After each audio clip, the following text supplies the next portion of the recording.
जब सुने के होई भोजपुरी गाना बस बजे के चाही गाना।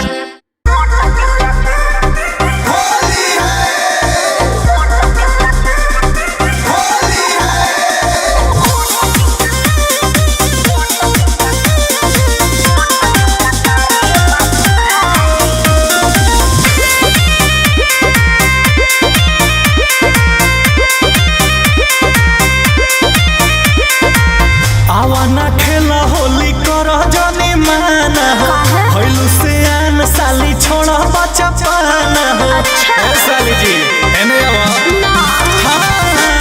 आवाना खेला होली कर जाने माना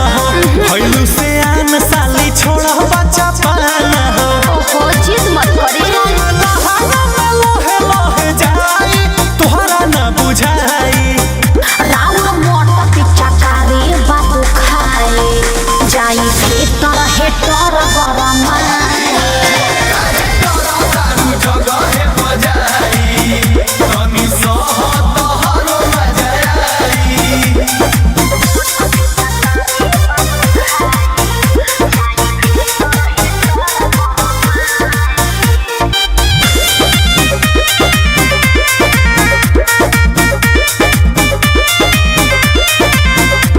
लगे पाला जाई खाला जाने करे सुरुआ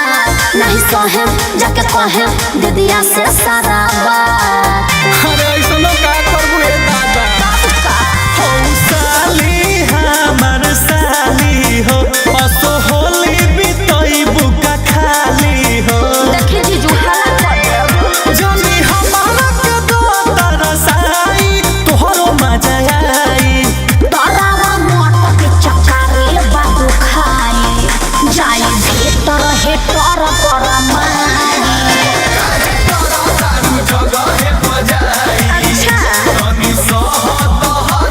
चुप रहना तो देह पर गोबर फेंक दे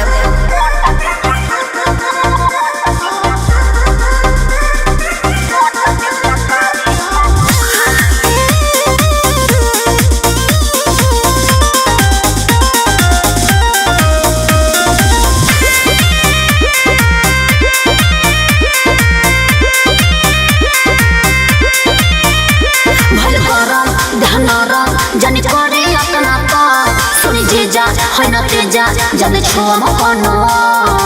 अरे होली हाथ ना तो चलबे करी हो जबरी ना चल डालम रंगावा ना चली पाता हो साली जीजा से निभाव तू नाता हो न मनवा गाना रंजित पदया बरसाई प्रकाश के दिखाई रावण मोट पिच्चा करे बाबू खाए जाई भीतर हेटर गरम चुप रहा